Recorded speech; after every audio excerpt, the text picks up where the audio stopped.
ప్రభునామంలో చేరవచ్చిన అందరికీ వందనములు. దేవుని వాక్యంలో నుంచి 23వ కీర్తన చదువుకుని ధ్యానం చేద్దాం. యెహోవా నా కాపరి, నాకు లేమి కలుగదు. పచ్చిక చోట్లకు ఆయన పాలన చేయించున్నాడు. శాంతికరమైన జలముల యొక్క నన్ను నడిపించుచున్నాడు. నా ప్రాణములకు ఆయన సేద తీర్చుచున్నాడు. తన నామమును బట్టి నీతి మార్గములలో నన్ను నడిపించుచున్నాడు. గాఢాంధకారపు లోయలో నేను సంచరించినను, ఏ అపాయమునకు భయపడను. నీవు నాకు తోడై ఉండు. నీ దుడ్డుకర్రయు నీ దండమును నన్ను ఆదరించు. నా శత్రువుల ఎదుట నేను నా భోజనం నూనెతో నా తలంటి నా గిన్నె నింటి పోల్చును. నేను ప్రతిదినం నీకు కృపాక్షేమంలో నా వెంట వచ్చు. చిరకాలము యెహోవా మందిరంలో నేను నివాసము చేశాను. మళ్ళీ ఒకసారి 4వ వచనం చదువుకుని ధ్యానం చేద్దాం. గాఢాంధకారపు లోయలో నేను సంచరించినను, ఏ అపాయం నాకు భయపడను. నీవు నాకు తోడై ఉండు. నీ దుడ్డు కర్రయు నీ దండమును నన్ను ఆదరించును.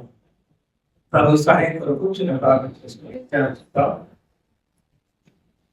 మమ్మల్ని మిక్కిలిగా ప్రేమిస్తున్న మా ప్రియ పరలోక తండ్రి, మీరు ఇచ్చినటువంటి సమయం కొరకై స్తోత్రాలు చెల్లిస్తున్నాం. మిమ్మల్ని ఆరాధన చేయట్లో మమ్మల్ని నడిపించడానికి మిమ్మల్ని స్తుతిస్తున్నాం. చదువుబడిన లేఖన భాగంలో వచ్చి మాతో మాట్లాడుకుని మీకు మహిమ తెచ్చుకోమని, అనేక మంది మీ యొక్క విశ్వాసం ఉంచగలటూ సహాయం చేయమని యేసుక్రీస్తు ప్రభు పేరిట స్తోత్రాలు చెల్లించుకుంటూ ప్రార్థిస్తున్నాము. ఆమేన్.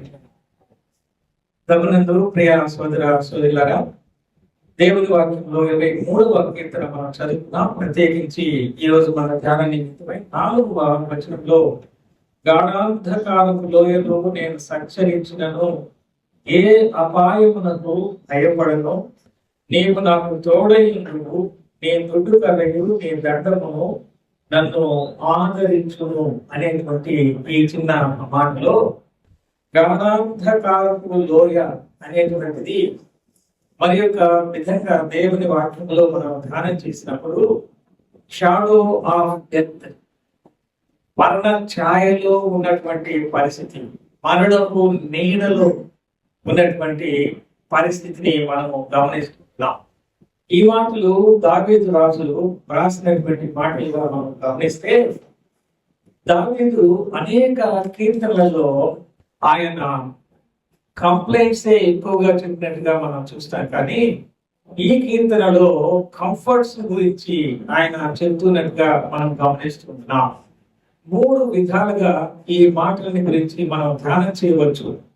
3 సీలుగా మనం ముందుంచుకొని మనకు సులభంగా అర్థం చేసుకోవడానికి అనుకూలంగా మనం చూస్తే, 1 కన్సర్న్, దేవుని మాటల గురించి పట్టించుకోవడం ద్వారా ఒక వ్యక్తికి నిరీక్షణ కలుగుతుంది, హోప్ అనేది దొరుకుతుంది. అంటే ముందున్నటువంటి జీవితము జీవమైన దేవుని పోలి నేను కూడా ఈ లోకాన్ని విడిచిన తిరిగి ఆయన నన్ను బ్రతికిస్తాడు, ఆయన వలె నేను నిత్యము జీవిస్తాను అనేటువంటి నమ్మకం దొరుకుతుంది. సకల జీవరాశులకు ఆత్మ లేదు, కానీ దేవుడు తన స్వరూపము తన పోలికలో మనం చేస్తున్నాడు కనుక ఆయన ఊపిరిని మనకు ఆయన నోటి నుంచి ఇచ్చాడు. కాబట్టి ఆత్మను ఆయన అనుగ్రహించాడు కనుక ఆ ఆత్మకు మరణం లేదు. మిగిలిన జీవరాశులకు ప్రాణులకు ఆత్మ లేదు. అందుచేతే అవి భౌతికమైనటువంటి రీతిలో వాటికి వస్త్రధారణ దేవుడే వాటికి అనుగ్రహించాడు. కానీ మనుషులకి వస్త్రధారణ వాళ్ళే ఏర్పాటు చేసినటువంటి స్థితి ఎప్పుడు కల్పించబడింది అంటే, దేవుని మాటలకు అవిధేయత చూపించిన వలన వాళ్ళు తమను తాను చూచుకున్నప్పుడు అవమానముతోటి సిగ్గుతోటి తలదించుకున్నట్టుగా మనం చూస్తున్నాం. అంటే పాపము లేనటువంటి దేవుడు ఆయన రూపాన్ని ఇచ్చినప్పుడు ఆయన సహవాసంలో ఉన్నటువంటి మానవులు ఆయన మాట వినకపోవడం ద్వారా పాపాన్ని చేశారు. ఆజ్ఞను అతిక్రమించడమే పాపం. ఒక మనిషి ద్వారా పాపము లోకంలోకి వచ్చింది. మనుషులందరూ పాపం చేసినందువల్ల మనుషులందరికీ మరణము సంప్రాప్తమైంది. కాబట్టి ఏ దేశంలో నివసమున్నా, ఏ ప్రాంతంలో ఉన్నా, ఏ భాష మాట్లాడినా, ఏ రంగు వారైనా, అనేక ప్రజలు లోకంలో జీవిస్తూ ఉంటున్నారు. అందరూ కూడా స్త్రీ పురుషులుగా మాత్రమే ఉన్నాడు వాడు. కాబట్టి దేవుని మాట వినకపోవడము అనే పాపము ద్వారా సర్వలోకంలో ఉన్నటువంటి మనుషులందరికీ అపాయింటెడ్ మరణం అనేటువంటిది ఇవ్వబడింది. అది తప్పనిసరిగా ప్రతి ఒక్కరికి వస్తుంది. లోకంలో ఉన్నటువంటి రకరకాల వస్తువులకు గ్యారంటీ అని ఇస్తారు. ఇంతకాలం లోపల దీన్ని వాడకపోతే ఇది పాడైపోతుంది అని ఇస్తారు. కానీ మనకు ఒక గ్యారంటీ అనేది ప్రపంచంలో లేనటువంటి ఏదైనా ఉంది అంటే అది మరణం మాత్రమే. ఆ మరణం అనేది ఖచ్చితంగా వస్తుంది. ప్రతి ఒక్కరు దాన్ని ఎదుర్కోవాల్సిన వాళ్ళుగా ఉన్నారు అనేది మనం చూస్తున్నాం. ఈ వచనంలో ఎంత అద్భుతంగా దావీదు రాజరికానికి వెళ్తున్నటువంటి ఆ సమయంలో గొర్రెలను కాచుకుంటూ ఉన్నటువంటి దావీదు తను అనుభవించినటువంటి స్థితిని జ్ఞాపకం చేసుకుంటూ, ఒకప్పుడు గొర్రెలను కాసుతూ కాపరిగా ఉన్నటువంటి దావీదు క్రూర మృగాలు వచ్చినప్పుడు జీవం కలిగిన దేవుని సన్నిధిలో ఉన్నటువంటి దావీదు దేవుని యొక్క దయ కనికరాన్ని బట్టి శక్తిని పొందుకొని క్రూర మృగాలను జయించి తను కాస్తూ ఉన్నటువంటి గొర్రెల మంటను ఎలాగా సంరక్షించాడో అది జ్ఞాపకం చేసుకుంటూ ఉన్నాడు. ఆయన హెచ్చించబడినటువంటి స్థితిలో ఉంటూ జరిగిపోయినటువంటి తన యొక్క ప్రొఫెషన్ ని ముందు ఆయన చేసినటువంటి ఆ చిన్న అందరూ తృణీకరించేటువంటి ఆ చిన్న ఉద్యోగాన్ని ఆయన జ్ఞాపకం చేసుకుంటూ ఉన్నాడు. ఆయన ఉన్నటువంటి ఆ స్థితిలో ఎలాగ దేవుడు సంరక్షించాడు అనే విషయాన్ని జ్ఞాపకం చేసుకుంటూ, దేవుడు నాకు మేలు చేశాడు, మంచి చేశాడు, ఆయన నాతో ఉన్నాడు, నాతో వస్తూ ఉన్నాడు, కాబట్టి నాకు ఇంకేం అవసరం లేదు అనే భావన ఈ కీర్తనలో మనం చూస్తూ ఉంటున్నాం. మంచి అనేటువంటిది లోకంలో ఎక్కడ ఎవరికి దొరకదు. అది ఏదైనా దొరుకుతుంది అని అంటే జీవం కలిగిన దేవుని దగ్గరనే దొరుకుతుంది. అది నేను పొందుకున్నాను కాబట్టి నాకు ఇంకేమి అవసరం లేదు అన్నట్లుగా ఆయన యెహోవా నా కాపరి, నాకు లేని కలుగు. ఐఎమ్ సఫిషియంట్, నేను అన్నీ కలిగి ఉంటున్నాను. ఇంకా నాకు ఈ లోకంలో మంచి అనేటువంటిది లేకపోతే ఇంకేదైనా ఒక మేలు పొందడమే అనేటువంటి ఆశ నాకు ఇంకా అవసరం లేదు. ఆయన నాతో ఉన్నాడు, ఆయన నా కాపరి, ఇంకా నాకు ఏమీ లేదు, ఇంకేమీ అవసరం లేదు, నాకు ఏమీ కలుగుదు అని అంటే ఐ డోంట్ వాంట్ ఎనీథింగ్ అనేటువంటి సంభాషణ ఇక్కడ దావీదు తెలియజేస్తున్నట్టుగా మనం చూస్తూ ఉంటాం.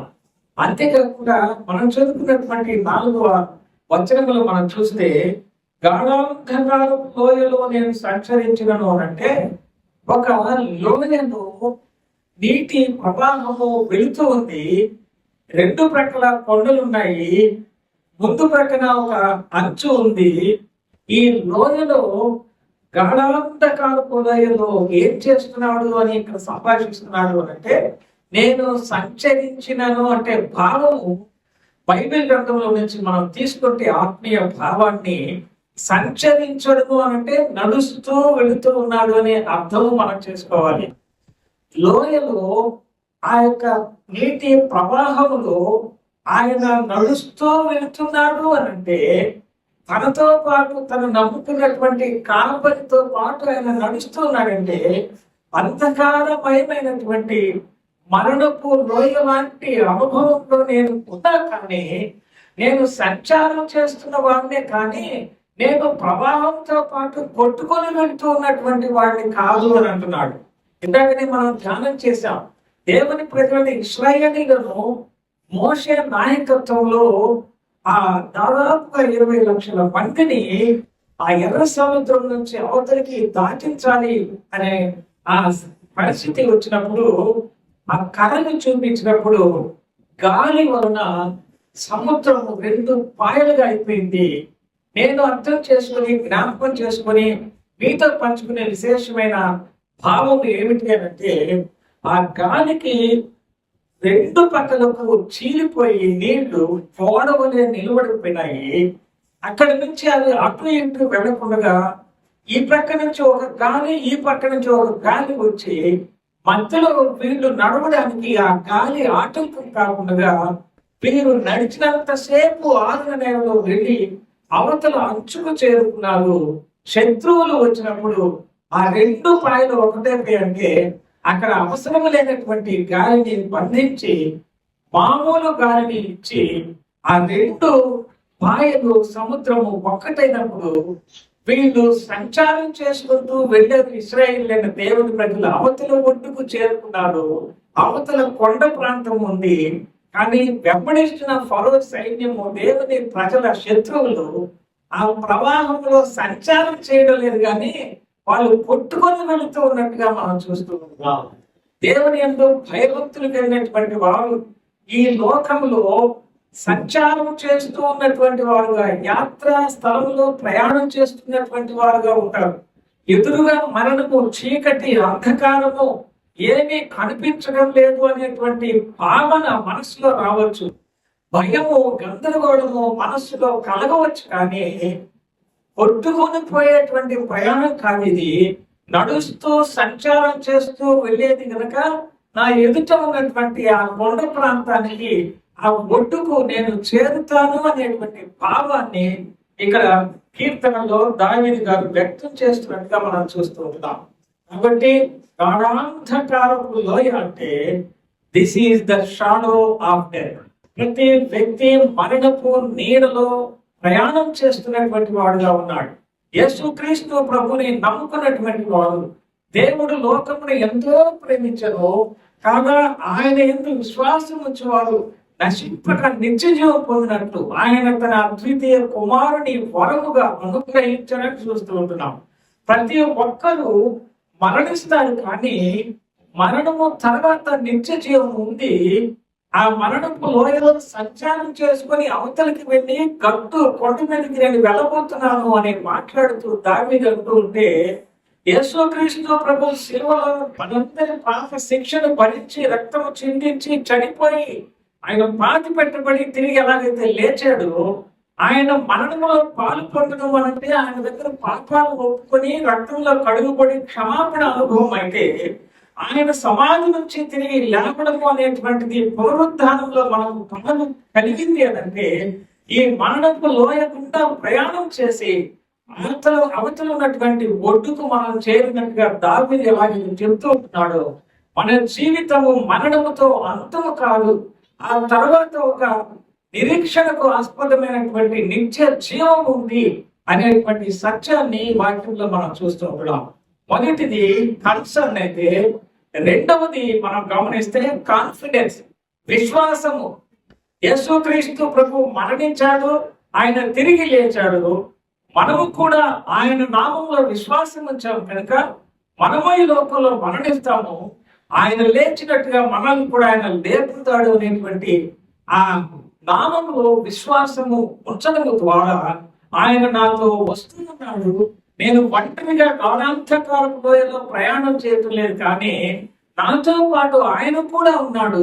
ఆయన జీవపు వెలుగు కలిగి నాకేమి కనిపించినట్టుగా ఉంది, కానీ ఆయన నన్ను నడిపిస్తున్నాడు, ఒడ్డుకు అత్తరికి చేరుస్తున్నాడు అనే నమ్మకాన్ని ఉంచాలని ఇందులో రెండవ మాటగా మనం భావిస్తే, మూడవ మాట మనం చూస్తే కంఫర్ట్ అనేటువంటిది మనం చూస్తాం.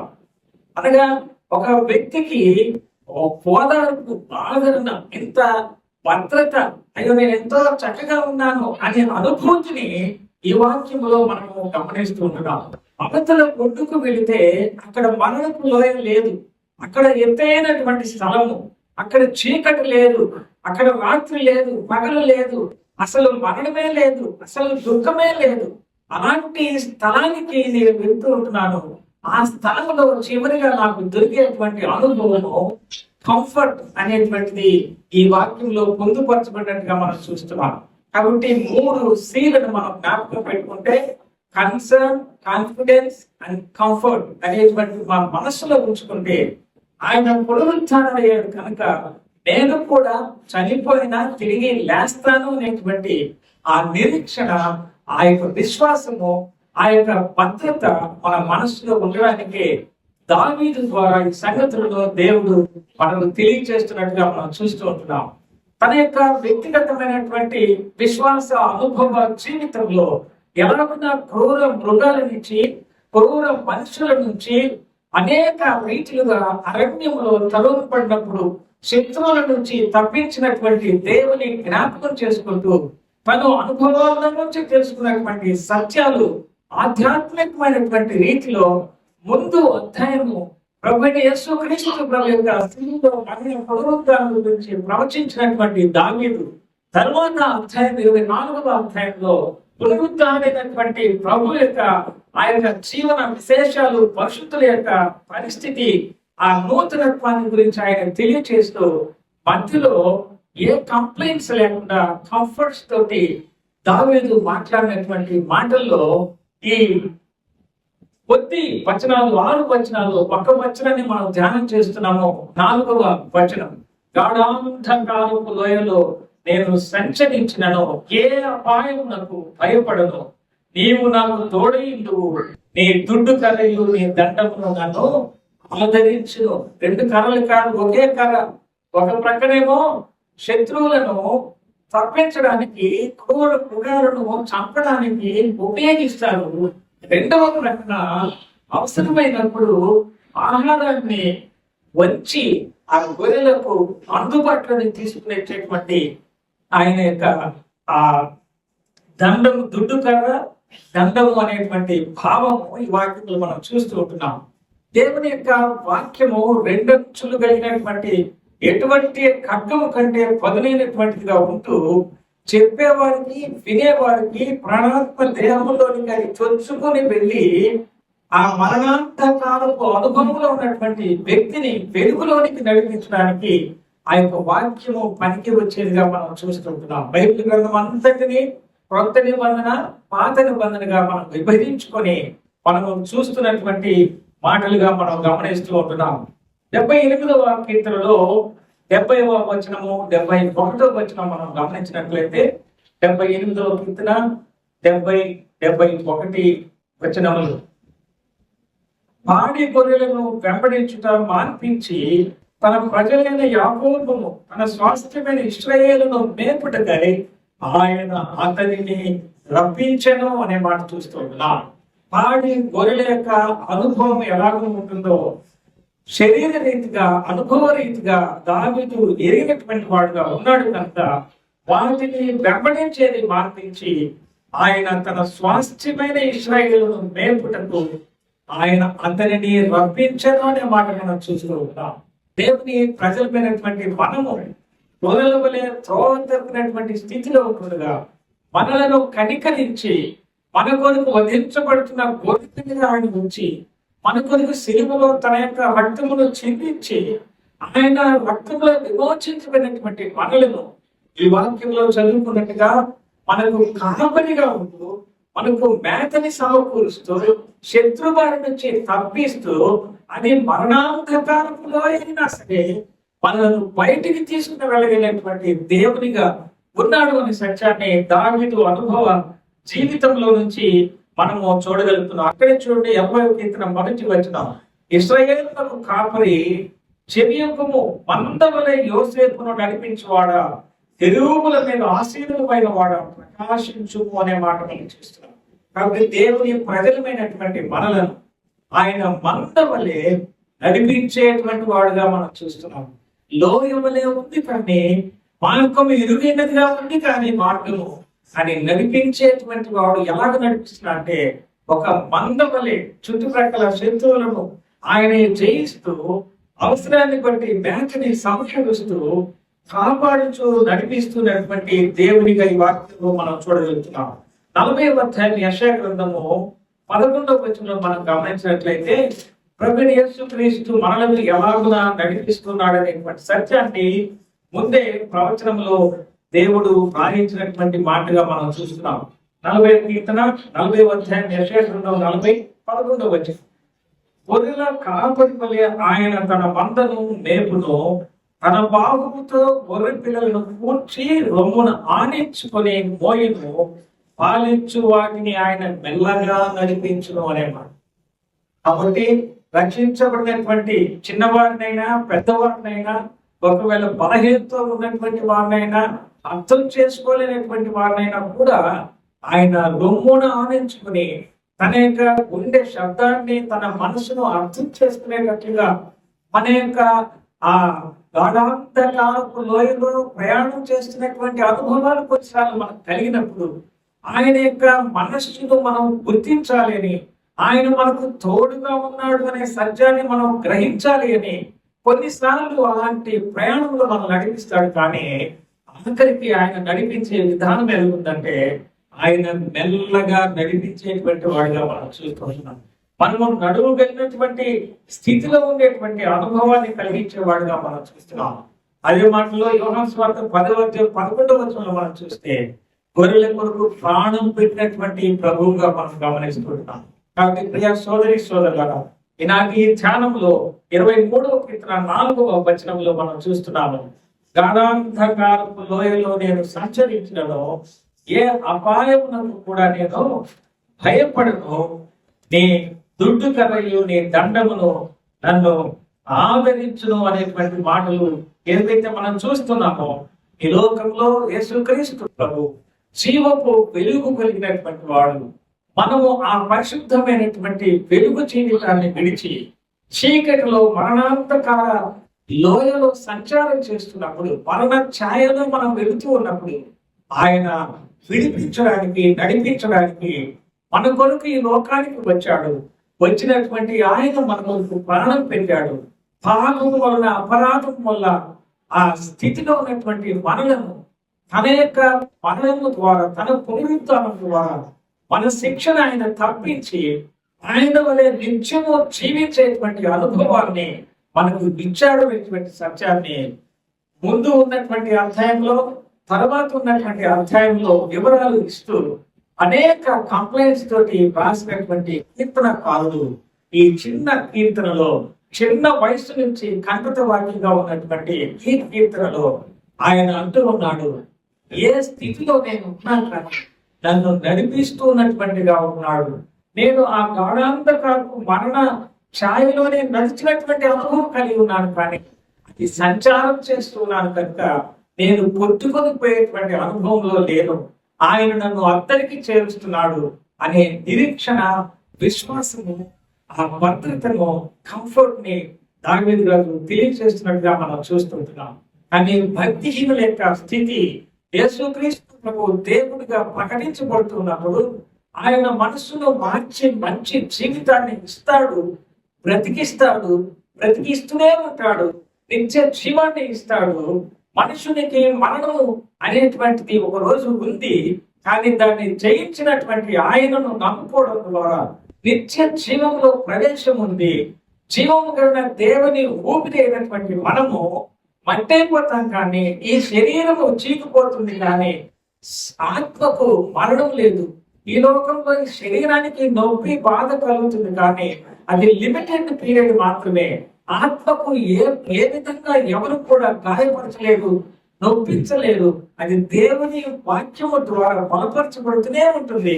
ఆ నిత్య జీవ ప్రవాహంలో మనం వెళ్ళడానికి ఆయన అనుమతినిచ్చాడు అనే సత్యాన్ని ఇక్కడ దావీదు తెలియజేస్తున్నాడు. ఇంకా ఇప్పటికీ కూడా ప్రభు యేసునందు విశ్వాసం ఉంచకుండా, రక్షించబడకుండా ఉన్నట్లయితే యేసుక్రీస్తు ప్రభు ఆయనను నమ్ముకుంటే రక్షణ అనుగ్రహిస్తాడు.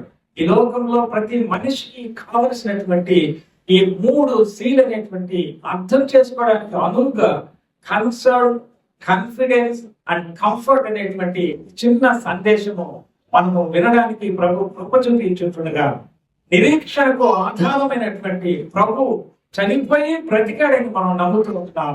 మనలను కూడా చనిపోయినా బ్రతికిస్తాడని మనం నమ్మడానికి ఈ మాట ఆధారంగా ఉంది. అలాగే ఆయన నామములో విశ్వాసం ఉంచి ఆ విశ్వాసంలో కొనసాగిపోతూ ఉన్నాం. మనము ఆ లోయలో సంచారం చేస్తున్నాం, కానీ కొట్టుకొని పోవడం లేదనేటువంటి నిబ్బరము కలిగి, నమ్మకము కలిగి, మనతో ఆయన ఉన్నాడు, మందవలే నడిపిస్తున్నాడు, మెల్లగా నడిపిస్తున్నాడు, అనే ఆ భావన నమ్మకంతో మన లోకంలో జీవిస్తూ ఆయన చివరికి ఒక కంఫర్ట్ ని మనకి ఇస్తూ ఉంటున్నాడు. ఈ లోకంలో ఈ శరీరానికి నొప్పి కలగవచ్చు, ఎవరైనా కలిగించవచ్చు, కానీ మనవచ్చు, కానీ ఆత్మకు మరణం లేదు. ఆయన ఎందుకు వెళుతుందని మన సత్యాన్ని చూస్తున్నాం. ఈ కృప మీరందరూ కూడా పొందాలని కోరుకుంటూ, నమ్మినటువంటి దేవుని ప్రజలమైన మనం ఈ మాటల ద్వారా సకల ఐశ్వర్యములకు కారణభూతుడైనటువంటి దేవుడే నాకు కాపరి, నాకు ఇంకేమీ అక్కరలేదు అన్నట్లుగా నాకు లేమి కలుగదు అంటున్నాడంటే, ఇంకా నాకు లోకంలో నుంచి ఇంకెవరైనా నాకు మేలు చేయాలి, ఇంకెవరైనా నాకు మంచి చేయాలనేటువంటి అక్కర లేకుండా నాకు సంపూర్ణమైనటువంటి కాపరిగా ఆయన ఉన్నాడు. కాబట్టి నేను నడుస్తూ ఉన్నాను, చిరకాలం ఆయన మందిరంలో నేను నివాసం ఉండబోతున్నాను అనేటువంటి భావన ఈ భాగంలో దావీదు తెలియచేసుకుంటున్నాడు. ఆ మాటల చేత ముందున్నటువంటి జీవితము ఆయుష్కాలం అది ఎంత అనేది కాదు, కానీ మన యొక్క ఆయుష్కాలము అనే మాట ఉపయోగించడానికి అక్కర లేకుండా నిత్య జీవంలో ఇప్పుడే మనం ప్రవేశపెట్టబడి ఉన్నాము. ఇది తాత్కాలికంగా కొంతకాలం ఈ భూమి మీద మనం ఉంటాము. ఆ తర్వాత కొత్త ఆకాశం, కొత్త భూమి ప్రభువుతో యుగ యుగములు మనం ఉండబోతున్నాం అనేటువంటి తాత్పర్యంతో జీవించాలి అని ఈ భాగంలో దావీదు తన యొక్క అనుభవాల నుంచి తన దేవుని తోడు ఎరిగినటువంటి వాడుగా ఉంటూ భవిష్యత్తు ప్రజలు తన యొక్క రాజ్యంలో ఉన్నటువంటి ప్రజలు అందరూ కూడా ఇలాంటి నిరీక్షణ, నమ్మకము, కంఫర్ట్ కలిగి జీవించాలని ఈ లేఖనం ద్వారా పరిశుద్ధాత్మ దేవుడు మనతో మాట్లాడుతుండగా ఆ మాటలను బట్టి లోకంలో సంపూర్ణమైన విశ్వాసముతోటి మనమే కంఫర్ట్ చేసుకునేటువంటి వసతి దేవుని మాటలు తలపోసుకోవడం ద్వారా మనకు జరుగుతుంది కనుక ఆ ప్రకారంగా ప్రభు కొరకు సంతోషంతో ముందుకు సాగే వాళ్ళు ఉంటారని కోరుకుంటున్నాం. దేవుడి మాటలు మన ఇంటిలో ఆశలు దీవించుకుంటారు. అందరికి వందనాలు.